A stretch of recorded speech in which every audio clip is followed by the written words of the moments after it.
Listening to Coffee with Kenobi, you are, with Dan Z and Corey Clubb, the podcast you're looking for. This is, yes. For an entire generation, people have experienced Star Wars the only way it's been possible, on the TV screen. But if you've only seen it this way, you haven't seen it at all. This is the podcast you're looking for. We've been waiting for you. The force is strong here, even stronger than the coffee. Hi, this is Jordan D. White, editor of Marvel's Star Wars comics line, and you are listening to Coffee with Kenobi with Dan Z and Corey Clubb. This is the podcast you're looking for.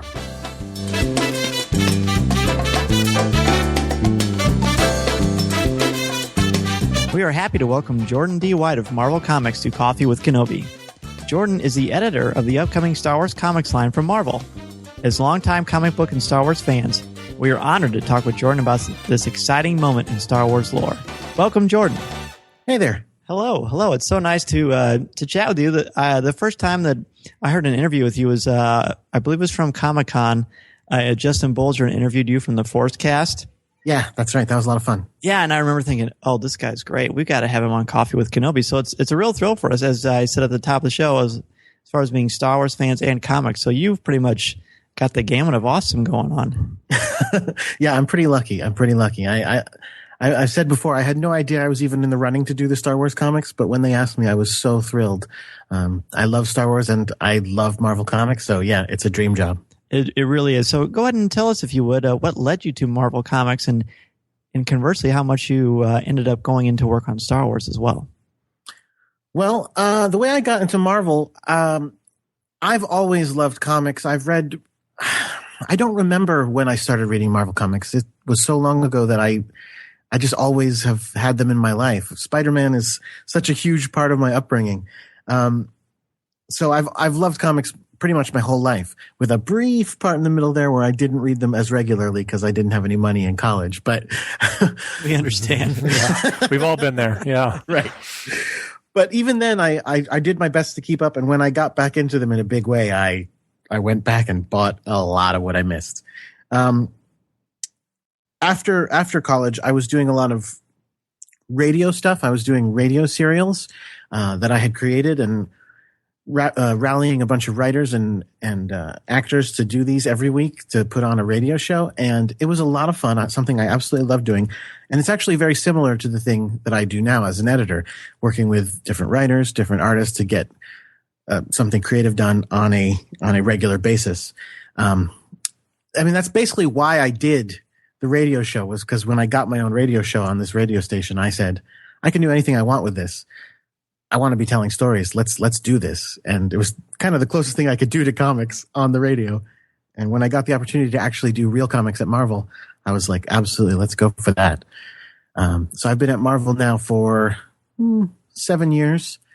And I started out as an assistant editor on Mark Panich's books in the Hulk office. I moved over to the X-Men office for a while, which I'm basically still in.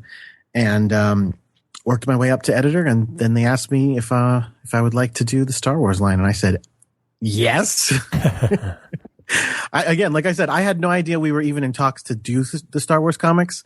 So when they approached me, I was not allowed to tell anyone. There were like 5 people in the building who knew that I was going to be working on them. My boss, his boss and his boss, basically. Like I couldn't even tell my fellow editors, oh my God, I'm doing Star Wars. I had to wait until after it was announced that Marvel was going to be doing them before I could talk about it at all, which was crazy. Oh, I'll say. And did I hear correctly that you got to go to the ranch? I did. Wow. They flew us out to first to just regular Lucasfilm headquarters, which was super nice. But the second time we went out there, they took me, editor-in-chief Axel Alonso, C.B. Cebulski, who's a vice president over at Marvel, Jason Aaron, Kieran Gillen, Jason, who's writing Star Wars, Kieran, who's writing Vader, and John Cassaday, who's drawing Star Wars. They took all of us out to the ranch. They took us into the archives. We got to look at the props up close and personal. We got to look at the costumes up close and personal. Wow. It was amazing. It was so cool. We were all total geeks. John Cassaday I don't know if you know him. Sure, if of you've course. seen him in places. He's like a real slick dude. He's an awesome guy. He loves Star Wars so much. So he was absolutely going crazy. We all were.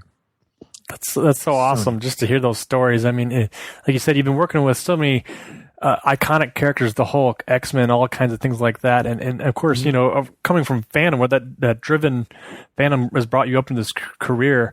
So, you know, what does it mean to be able to shape the canonical Star Wars stories here with Marvel? And is there a lot of pressure with that, more than usual you'd be doing with either like Marvel heroes? You know, in a way there is, because the difference, obviously the way that Marvel comics work is, you know, Spider-Man started at X point in the past and ideally will go on forever. It will never, ever stop. You know, he gets a little older, but we try to keep that aging as far down as little as possible so that he keeps relatively, you know, he's a young guy. And we can tell an infinite number of stories of him as a young guy. Like ideally, 100 years from now, we'll still be going, he's like 28.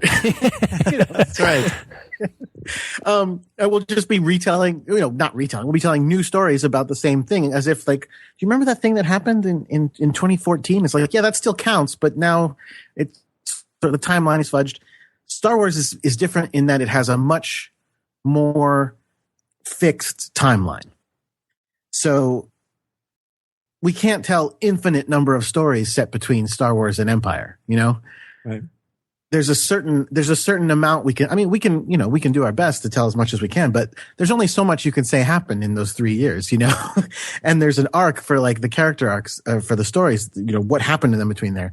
You know, Luke didn't, you know, he can't learn to become a Jedi because he's not a full Jedi yet. You know what I mean? Right. It poses some truly challenging things for a storyteller and a writer, which I think is great because that makes me feel comfortable knowing that it's in Marvel Comics' hands, because you can take a challenge like that and make it your own and just make it incredible. Yeah, I mean, I think it's something that we're really rising to. That in that we looked at this time period between Star Wars and Empire, and we said, what happened to those characters in that time? What has changed between Star Wars and Empire? My favorite being for Vader. We looked at what's changed for Vader, and Kieran came up with some pretty significant things. It's like he's different. Something is different about him, and here's why. And we were like, oh, that's really good. And so that's what we're telling the story of in our Darth Vader book, which I'm so excited for. The first issue of Star Wars is all done. We've started getting the first print copies of them into the office this week. Wow. And a couple of the other editors have been reading it and going, oh, this is so much fun. It feels so much like the movie.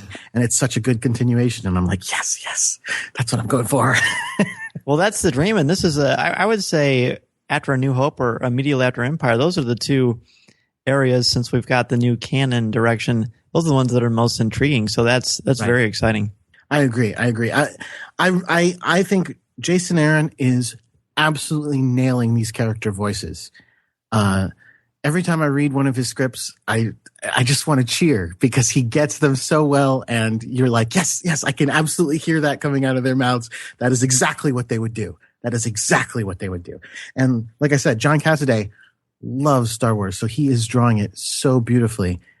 I really think people are going to be blown away by this. Well, it sure sounds that way, and you mentioned so eloquently the kind of collaborative effort that goes into making this in Marvel Studios, but we've also got the inner workings of the Lucasfilm Story Group. So, how do these new comics cross over to one another, and how do you work with the Lucasfilm Story Group to make sure they keep everything in the direction they want it to go? Well, they see every single thing we do. I mean, and that, I'll be honest, that's the tough part, because we're used to working very quickly at Marvel. We turn books around pretty fast. So that is the part that takes some getting used to, and that's why this is a bit tougher than doing just Deadpool books that I do. Because they look at every single thing we do. They look at the scripts, they look at the art, they read the lettered versions, and they give us notes on all of these things. Because everybody involved wants to make sure this is official canon. This is the actual Star Wars, and this is going to fit in with everything that, I mean, not just with the movies, but all the things that they're working on going forward. Not just the movies that have already come out, I mean, because obviously we already look at those. But yeah, they'll give us, obviously I can't give any details, but they'll give us notes going like, no, here's why that, that doesn't jive with what we got planned in such and such. It's like, oh, I see. And then we, work with them to make it fit with that. How about, I know that they're releasing some new novels. There's a Luke one coming out early spring, and then next in the summer is a Darth Vader and Emperor book coming out. Yeah. Now, do those kind of weave into that too, or how do you guys kind of dance with that? Well, but I was going to say both, but that doesn't make sense because you didn't. For a second, it's both up to both me and Lucasfilm to do that. It's up to both us and Lucasfilm in the sense that they do give us those, and at the same time, of course, they read all of it. So they're the main people to point out, this thing you're doing is close to this thing that they're doing over there. Either you need to check it out to reflect it, or check it out to fix it, or anything like that. And then we'll go, oh yeah, give us that book. We'll work it out. Because they obviously work very closely with, I think that's Del Rey, right? Del Rey. Yes. Mm-hmm. And we've met with Del Rey a few times as well to try to work together on things and to talk about what they're doing and what we're doing and what kind of plans we have and how they echo each other. And it's pretty cool. I haven't read all of that Luke book, but I've definitely read a bunch of it at this point. I've read the Tarkin book, which is out. It's so awesome. I really liked that one. I really liked that one. And that one, I'll tell you, reading that one made me kind of bummed because I was like, we can't use him. He's definitely dead. It would be super lame if we said he wasn't. Right. And I read the Rebels one, A New Dawn as well, which was a lot of fun. Well, I mean, it is, since it is Marvel Comics, I know, only Uncle Ben stays dead, but now we can put Tarkin in that one too. There you go. Well, you bring up some interesting things, and not to jump companies here, but I think sometimes when people hear about the story group and how the collaboration goes, sometimes people picture General Zod standing in front of the Kryptonian panel, and then they ship him off if they don't like the idea. But it sounds like it's much more harmonious than that. Yeah. And I mean, they've been really terrific. We've met with them in person when we went out there, and they're all really cool people, and they really, they want to tell good stories. They're not like some, bitter group of people going, we're going to keep Star Wars for ourselves. They're super cool. When they say no to something that we're doing, they always say, no, but here's why, and here's another possibility. What about, or sometimes they'll go, that's great, and here's another suggestion for how to bring it in even closer, because here's something that you might not know about a corner of the universe that something is happening, and it's like, oh, that's great. Sure. I mean, they're super great to work with, and they really let you just take the ball and run with it, and then you just sort of say, hey, here's what we got going on. That's great to hear. Yeah. I absolutely have enjoyed a lot working with them. They're like I said, they're super cool people. Whenever we go out there and we talk with them, it's a blast. Everybody. I mean, you can imagine a room full of people who love Star Wars talking about, wouldn't it be cool if this happened in Star Wars, and then trying to make it happen. It's awesome. It's a dream. It's a dream. Well, Jordan, definitely your attitude is contagious. Your excitement is contagious. I mean, I'm excited just to read it right now. So, I mean, I know. I think it's so much fun. It sounds like a lot, just a blast. To be able to, like you said, work with all these talented folks and these fans, and be able to just to collaborate with all these great people.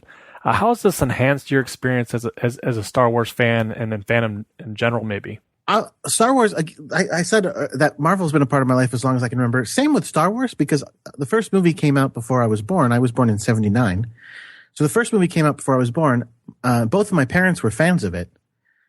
And so it's always been part of my life as well. I will admit, I had kind of, I don't want to say I fell out of Star Wars. I always liked it. You know what I mean? It was always still there, but I didn't actively pursue Star Wars stuff quite as often as I did before I got the gig. I had been reading the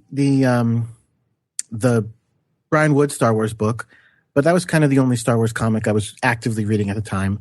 And I wasn't really too big into the novels at that point. I had read some in the past.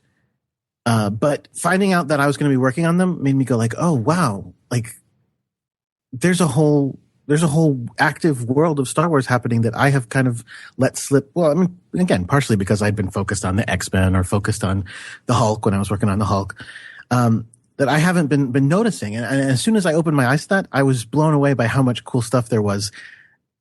I have always been impressed by the Star Wars fan community, how creative they are and how much neat stuff they make. A long time ago, in a galaxy far, far away. No. We all went there. I couldn't help it. A long time ago when I was in college, so even farther back than that. When I was in college, I had discovered this thing called Star Wars the Musical. I don't know if you know that one. It's at this website called infomedia.com, but not info, I-N-F-O. It's I-N-F-A-U-X media, I think. Right.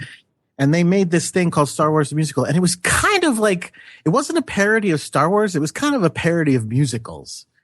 But I fell in love with it back then, and I listen to it pretty regularly even now. That's, I mean, just a random example of these people who just love Star Wars and made a full musical. They obviously, again, they can't sell it. They can't get money off of it, but they loved it and they put it all into that. There's a lot of webcomics. Do you know the webcomic Darths and Droids? Yes. I love it. It's so much fun. And again, I can't imagine how much work they must have put into that. It kind of boggles the mind, really. It's so much fun. The fact that they've gone through the entire prequel trilogy already. I mean, again, I started reading it about a year ago. So I read the 3 movies worth and then I guess at this point they're halfway through Empire. So basically 4.5 movies worth in a row, not in one sitting, but over the course of a couple weeks. And I just was going crazy at how much I loved it. That's very cool. And I know you're a big genre guy anyway. I read online and heard in your previous interview with Justin that you're a big Rocky Horror guy as well. Oh, yeah. Back before I was at Marvel, I was in a Rocky Horror cast in upstate New York in Binghamton. No kidding. Yeah. It was. I was in it for about 10 years. Wow. I mostly played Eddie and Dr. Scott. Oh, cool. But it was super fun. I love Rocky Horror. It's so ridiculous, but it's a really good time. It puts a smile on your face. What can you say, right? Well, I mean, it's these genre things, and we talk about Star Wars here. And in your opinion, what separates Star Wars from the other genres that it has helped it to endure? And how does this lend itself to storytelling through the medium of comic books? That is a good question. I mean, obviously, like I said, I wasn't alive when Star Wars came out, but I mean, it's kind of, I feel like everything that everybody said about it is how much it just completely changed everything when it came out. It came out, people weren't used to that kind of a thing existing, that kind of crazy adventure. Right. I don't know. And then, so at this point in my entire life has been full of people trying to be the next Star Wars. And I feel like no one has ever been the next Star Wars but Star Wars. Right. And those comparisons come up all the time, don't they? All the time. Like anytime there's a big sci-fi action movie, people go, it's going to be this generation Star Wars. And then oftentimes then Star Wars will come back along and go, well, we're this generation Star Wars too. That's right. We're going to be this generation Star Wars. Well, I'm sure you're no stranger to when Guardians of the Galaxy exploded on the movie theaters last summer. Here's the new Star Wars. Well, no, maybe it's just the first Guardians of the Galaxy. Right. I mean, I loved Guardians of the Galaxy. Oh, us too. I'm a big James Gunn fan even before that. So I was excited for him to see whatever he would cook up. And I thought it was amazing. Incredible. That being said, I think there's room for both. You bet. I don't think they scratched necessarily the same itch. And I think that became super clear when this new trailer came out and everybody exploded. Like everybody just was like, oh my God, this looks so cool. As for why it translates well to comics, it's full of like a lot of really awesome iconic imagery. It has just ingrained itself into the cultural consciousness of our society. So the people let me put it this way as well. When they announced that we were doing Star Wars comics, and especially since it's become widely known that I'm editing them, I have heard from so many artists who want to draw Star Wars for us. Wow. Everybody loves Star Wars in this industry, not literally everybody, but so many people, and a lot of that comes from the amazing visuals, the artists who are completely inspired by the look of it and want to be part of recreating that. And I think it's very similar in that way to, Spider-Man and X-Men, that these are all characters who have a very iconic imagery that everybody knows. Oh, well, Spider-Man's got the red with the webs on it, and then the blue, and the Hulk's green, and he's got the torn purple pants. And I think Star Wars fits right into that kind of awesome iconography with especially obviously Darth Vader. He's so cool and so complicated and so hard to listen, I'm not an artist, but when I think about trying to draw him, it's like, oh God, that's gotta be so hard. There's so many angles on his mask. There's a million buttons and switches on his chest. Right. There's all the lines on his costume.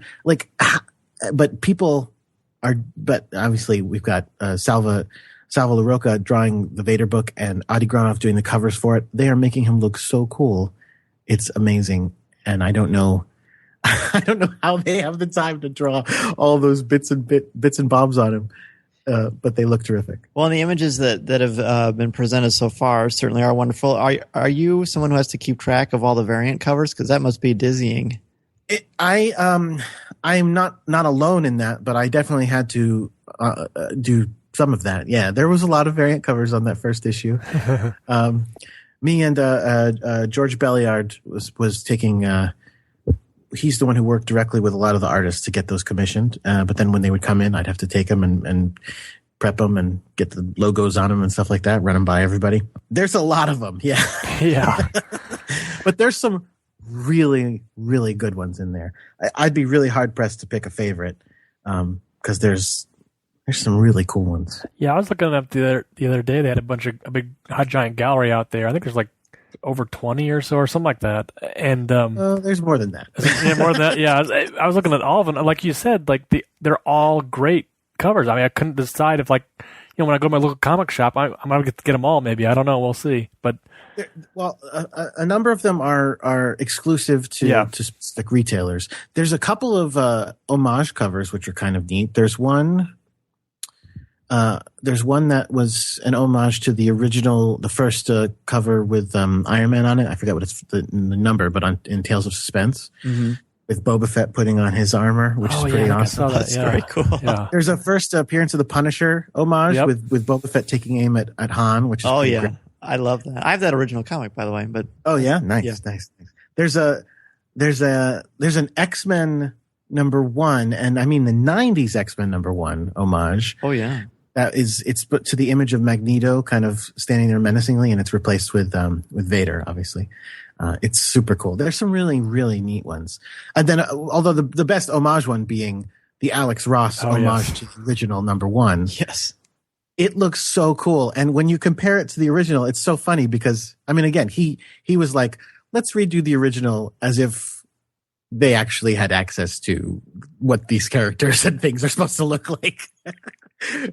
Which is obviously no knock on Howard Chaykin. They were doing that book before the movie ever came out, that cover.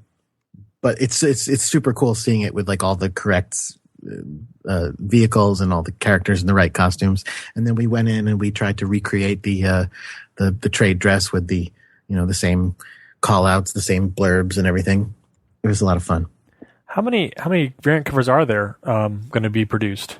There's a lot. I probably shouldn't say the exact number. Gotcha. It's a bunch. But I mean, we did announce that we're selling over 1 million copies in stores, which is pretty. Congratulations, by the way. Pretty amazing. Thank you so much. That's phenomenal. I mean, that's a lot. Listen, that's a lot of issues. Apparently, it hasn't been done since, what was it, Batman 600 at the end of Nightfall? Wow. Oh, wow. Which was in the 90s. So that's pretty crazy.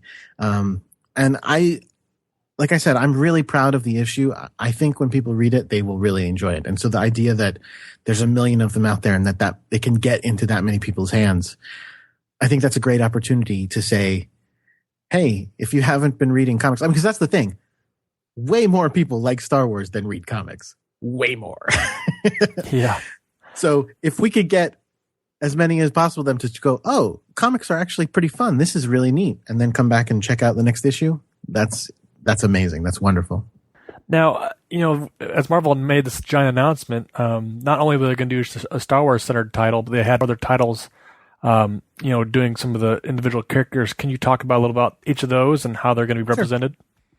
Sure. Well, the second title is Darth Vader, and it's coming out in February. It is another ongoing series, and the plan is, like I said, that it also takes place between Star Wars and Empire. Because when we looked at it, we said, he actually seems to be in a very different place in Empire than he is in Star Wars. What exactly went down? And we've got some really neat stuff to explore with that.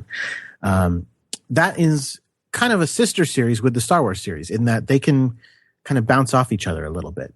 They could mention things in the same way that, you can have multiple X-Men books all taking place at the same time, and once in a while something will affect from one to the other.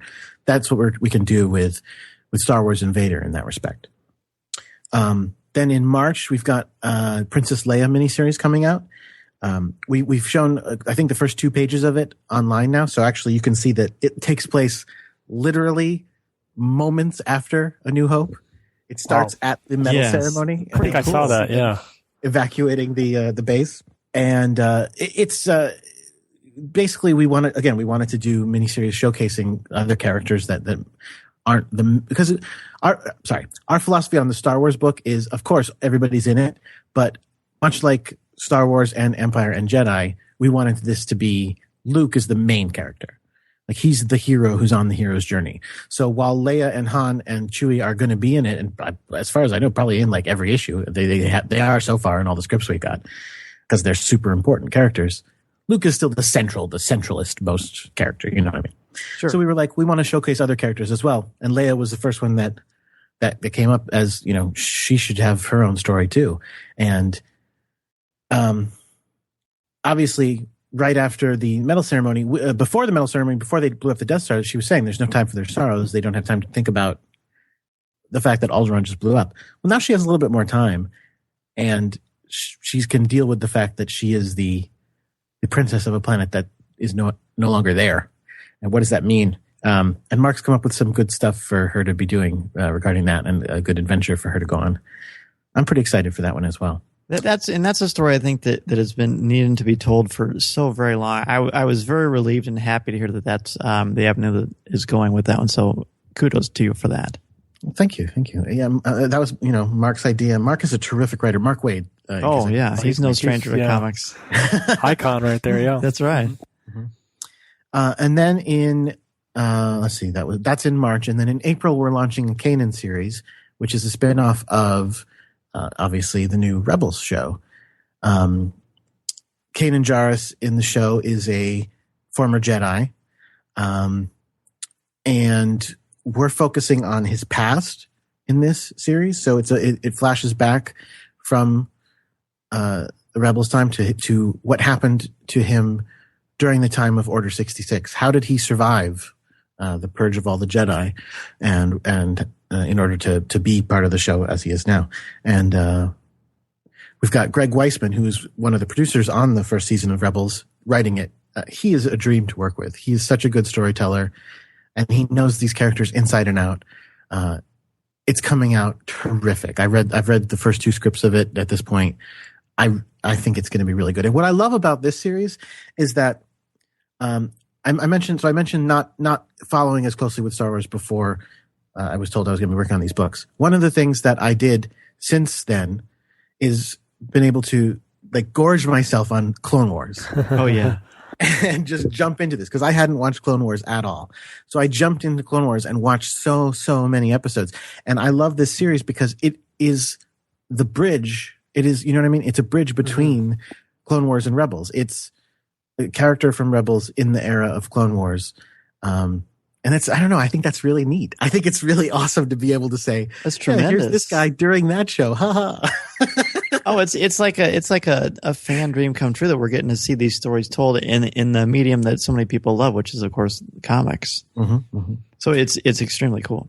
And and that one, we've also at this point we've been getting in some amazing design work from Pepe Larraz, who's doing the art for it, and because it's Rebels connected, we're running it not only by the story group but by the Rebels EPs are looking at it as well, and I know they really liked the art that they saw from Pepe. It's so wonderful looking, and I think you guys will probably be seeing a glimpse of it relatively soon. So, awesome. That's good to know. Yeah, that's exciting, and we're biased. When we've had Greg on before, and it seems like every episode of Rebels that he writes has been tremendous. So knowing that he's jumping back into the character like this is pretty exciting for us. And speaking of exciting, we recently learned that Darth Vader #3 will feature a new female presence, and I believe, is it pronounced Afra? Is that correct? Afra. Yep. Okay, good. We have the right man on for this. So what can we look forward to from this exciting new character that, of course, you're allowed to say? Well, I mean, obviously I shouldn't say too much. I think that the solicits call her a raider of lost weaponry. Is that correct? If I remember correctly, I think that's what we wrote. Basically, in order for both books not to literally just be, in this book we tell Luke's version of him fighting Vader, and in this book we tell Vader's version of him fighting Luke, we were like, okay, for the most part, that's going to be what Star Wars is about. But Vader is a very powerful guy in the Empire, and he's doing a lot of other stuff. He's not just on Luke's tail all the time. Of course, that's a big thing he's doing, but there's a lot going on for him. And so we wanted to introduce more characters and, give him some people that he can bounce off of, preferably ones that don't get choked in the first appearance. Yeah. So Afra is the first of these characters that we're introducing. I think she is, and we're very excited for that. It's the idea of adding new characters into the Star Wars lore is crazy. It's kind of insane. But Kieran has some wonderful ideas for characters. She's the first, but she's not going to be the last. In fact, technically, there's a couple of droids on the cover of that issue as well, who are also going to be some new and relevant droids as well. But Afra is super fun. I'm trying to remember if Adi Granov designed her or if Salvador LaRocca did. I think Salvador LaRocca designed her, and then Adi obviously painted her on the cover. I love that she has circuitry tattoo on her arm. Yeah, I saw that. It's a super cool looking design. And those droids too. I'm sorry to interrupt. Those droids very much look like something from the classic Marvel line, I think. Oh yeah, I can see what you. I'll tell you, I am not incredibly well versed in the classic Marvel comics of Star Wars. Every time anybody talks to me about them, I cannot believe how bananas they sound. There were some definitely bananas. Somebody was telling me that there's a Jedi Knight who's like actually a knight. Yes, like he dresses like a knight, right. And I was like, oh, okay, I guess that makes sense. During the day and night, yeah. I do look forward to looking at them when we put out the new collections of them. But obviously I guess they're like 3 continuities ago, right? Because I don't even think they were considered to be continuity when they shifted everything to Legends. I think you're correct. Yes. But still, yeah, it sounds like they're a lot of fun. I've only read the movie adaptations. I've never read all the ones that were in between. Well, some are much stronger than others, obviously, but the ones that are fun are really engaging. Yeah, everybody talks to me about Jackson, but I've never actually read about him. Yeah, he's just the icing on the proverbial cake, really. Although when we did the joke cover with him, I saw somewhere online they showed that his skeleton was in Clone Wars. Yes, supposedly. That's at least his race or hilarious. whatever. Yeah. Yeah. Oh well, poor guy. So Jordan, not only do you edit for Marvel, you're obviously very well engaged in other activities. You also have a podcast that you do. Tell us a little bit about that and some of the other exciting things you've got going on. I actually have 2 podcasts, although one of them I have not been doing very much recently. The one I've been very active on recently is the podcast called Sailor Business. I'm assuming that's the one you were referring to. Yes. Mm-hmm. Yeah, that one. It's wonderful. Me and Chris Sims do it. We have guests on, and we talk about episodes of the cartoon show Sailor Moon, the 1992 version, not the new one that's coming out now. I absolutely was in love with that cartoon when I was in high school, towards the end of my high school career. And then about 4 or 5 years ago, I kind of got back into it, I realized I had never watched the whole thing, and I went, oh, let me, actually watch the whole thing. And I would watch one episode before work every morning, and then I would Twitter about it a bunch. I would do 10 to 12 tweets about it, to the amusement of some and the annoyance of others. But Chris was one of the people who loved it, and we kind of met because of that. Or we had interacted a bit because he was reviewing comics that I worked on before, but that's the first time we started talking online. And at some point recently, we said, we both love Sailor Moon. Let's do this podcast. And we're 18 episodes in. We're doing every single episode of the show. There's 200 episodes of Sailor Moon, the old show, and some movies. So at some point we'll have to do the movies as well. But so we're 18 episodes in, and it's so much fun. It's a ridiculous, if you don't know Sailor Moon at all, it's a ridiculous TV show. It's about a teenage girl who finds out that at first she just finds out she has superpowers, and she can turn into this hero called Sailor Moon, and she can fight people from the Negaverse, who are, I don't know, maybe aliens. It's sort of hard to say. And she has a talking cat, and then a bunch of her friends also become heroes. And it's a really fun, silly show that we love. And so we love doing that. You can find that on the internet at, our Twitter is at Sailor Business, and that can link you to the site. Otherwise, it's wax-work.com/sailor, or it's up on iTunes under Sailor Business as well. And we'll put a link to that in our show notes for sure. Cool. And I actually do have another podcast called Cast and Wax, which is made up of all of my old radio shows that I used to do before I was at Marvel, with new framing sequences with a bunch of hosts who are all played by me. There's these 4 co-hosts who are just me doing different voices. And I used to do that when I started it. I did it weekly, and then I tried to do it bi-weekly. And at this point, I think I've only done 3 or 4 episodes this year, which is a bummer. I really want to do more of it, but it's a lot of work. Other than that, I do a lot of ukulele covers, and you can find me on YouTube doing that. If you look up Jordan D. White, I play covers of punk rock songs and ridiculous stuff. Oh, man of many talents. Cool, yeah. Any Star Wars covers yet? At this point, I have actually done, kind of 2. One is I did A Day to Celebrate from the holiday special I did at Christmas time last year. It's pretty ridiculous. And then actually, I think coming out tomorrow on Comic Book Resources. Do you know Christmas in the Stars? Of course. So they had me and Kieran do an article about Christmas in the Stars. So I think it'll be up tomorrow, which is Christmas Eve. And I did a cover of one of the songs from that. Oh, wow. And that'll be going up. I did a cover of Merry, Merry Christmas, which is the one that the toy making droids sing.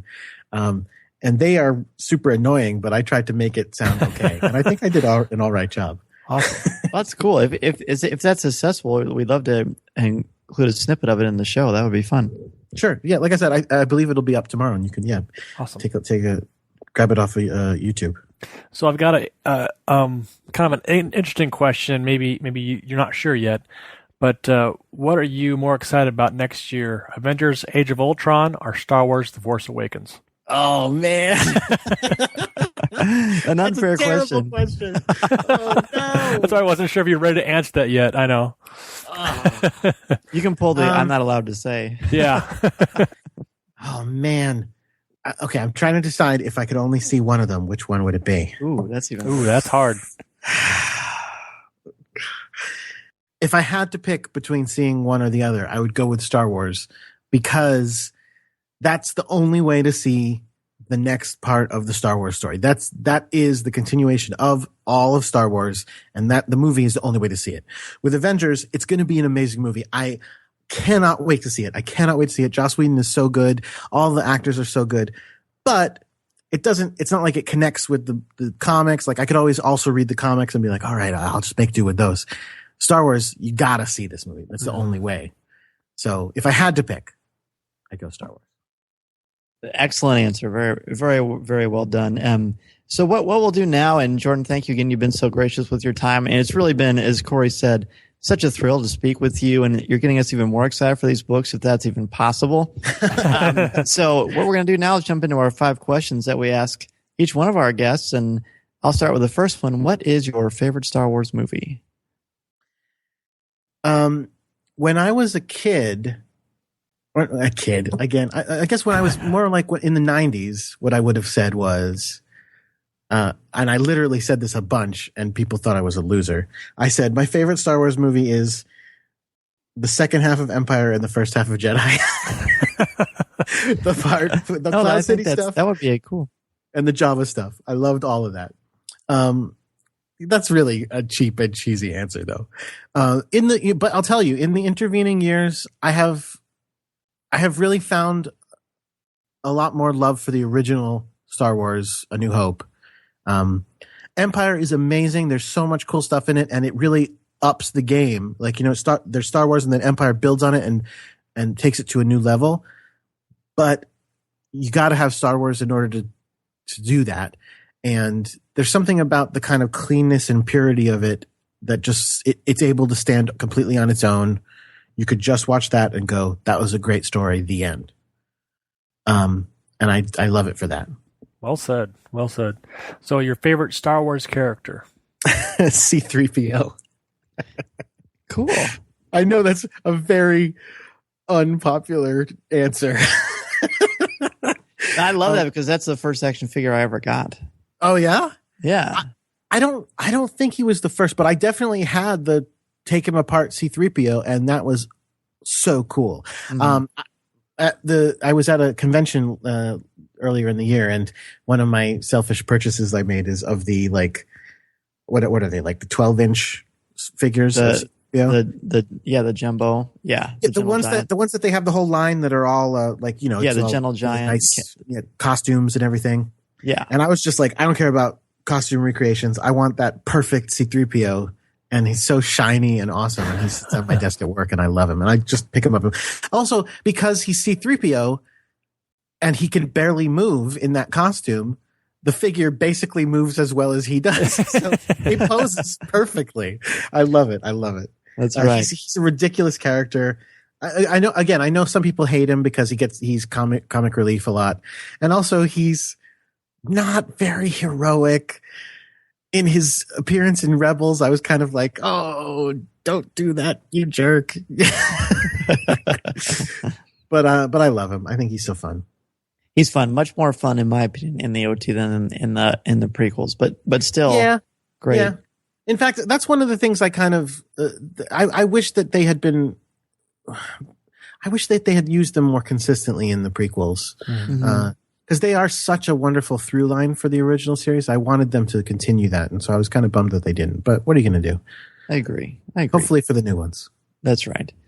So what is your favorite line of dialogue or film moment? Again, kind of an uncommon one in that, but I have to say it's my favorite because I say it constantly, which is, I call it luck. It's stupid, and that's kind of the way it is with me. It's like the weirdest lines get stuck in my head, but I constantly, if anybody talks about anything, I'm like, I call it luck. Well, it's Han Solo. It's classic Han Solo. Yeah. I know. It's just most people would go for the previous stuff about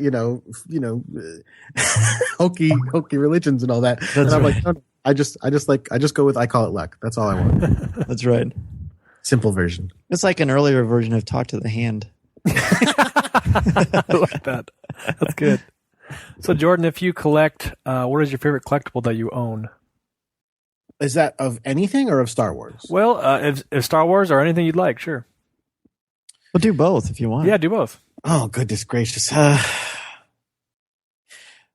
Star Wars, I'm not a collector in the sense of value. I don't collect things to be like, oh, this is worth so much, and I bought something super expensive, and now I have a valuable thing that I keep in a case or whatever. So, I would probably end up saying my favorite Star Wars collectible is that C-3PO because it's just super cool, and I love it, and I've got it on my desk, and I see it every day, and whenever I feel like it, I'll just pick him up and play with him and put him down. I also have at the same time, I bought one of the little beanbag Jabbas, which is so adorable. So, I guess I'll go with that. As for other collectibles, I don't know. Again, I like weird things. I have this, again, probably not worth anything, but I just love it. I have a big cardboard Spider-Man like standee thing from a comic shop. It's a big Todd McFarlane Spider-Man. Nice. Swinging with like a photo, an actual black and white photo in the background of skyscrapers. And I got it because I worked at a comic store and they were just like, we're going to get rid of this stupid thing. Nobody's ever going to buy it. And I was like, I'll take it. And now it's in my living room and I think it's super cool. Those are the kind of collectibles that are just, you can't put a value on them because they're just pretty awesome and they're very unique. Mm-hmm, mm-hmm. So speaking of unique, this is always one that it's wonderful to hear people's answers to all of these, but this one is my particular favorite of our 5 questions. What particular messages or themes about the Star Wars saga resonate or speak to you? Oh, goodness. That's a really good question. Thank you.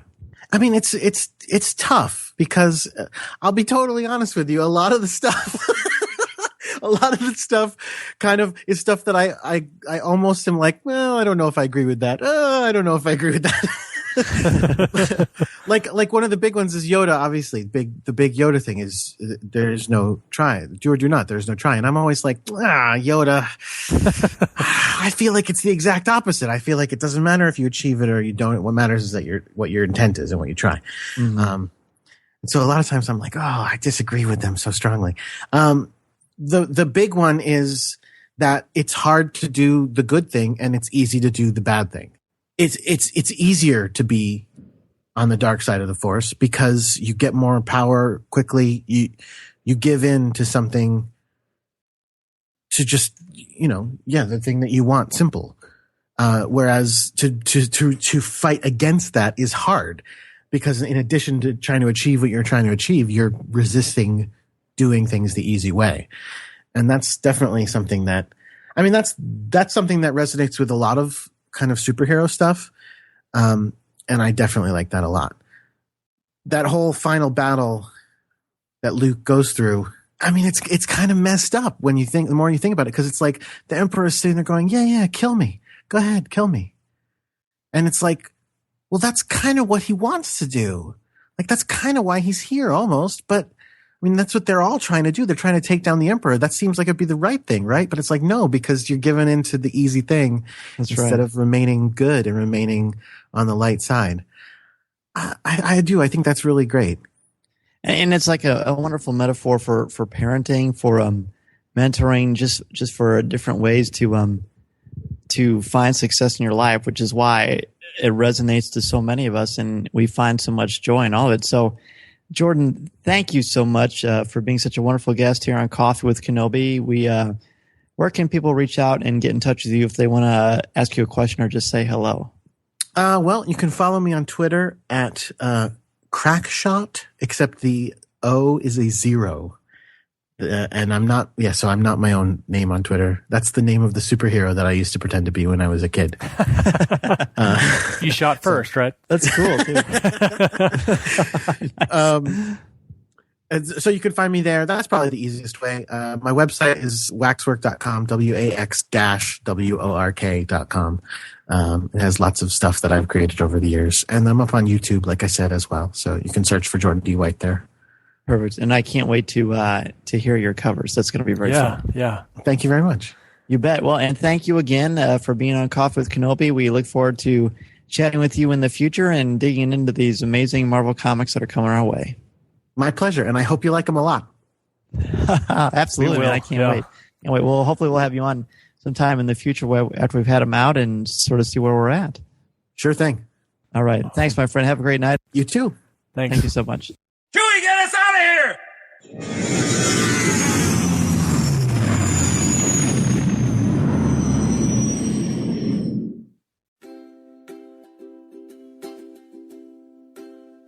If you would like to respond to our question of the show, have a comment, or just want to say hello, send us an email or MP3 at feedback@coffeewithkenobi.com. Or if you have a specific question or comment for either of us individually, email us at danz@coffeewithkenobi.com or coryc@coffeewithkenobi.com, or visit us at coffeewithkenobi.com and click on the Contact Us section, or comment on one of the stories featured on the site. And if you enjoy the show, please write a review in iTunes.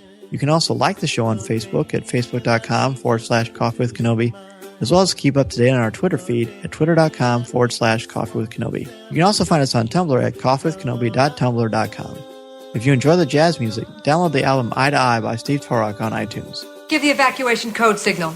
This podcast is not endorsed by the Walt Disney Company or Lucasfilm Limited. It is intended for entertainment and informational purposes only. The official Star Wars website can be found at www.starwars.com. Star Wars, all names, sounds, and any other Star Wars-related items are registered trademarks and or copyrights of Disney and their respective trademark and copyright holders. All original content of this podcast is the intellectual property of Coffee with Kenobi unless otherwise indicated. This is the podcast you're looking for. There's no one here. Move along.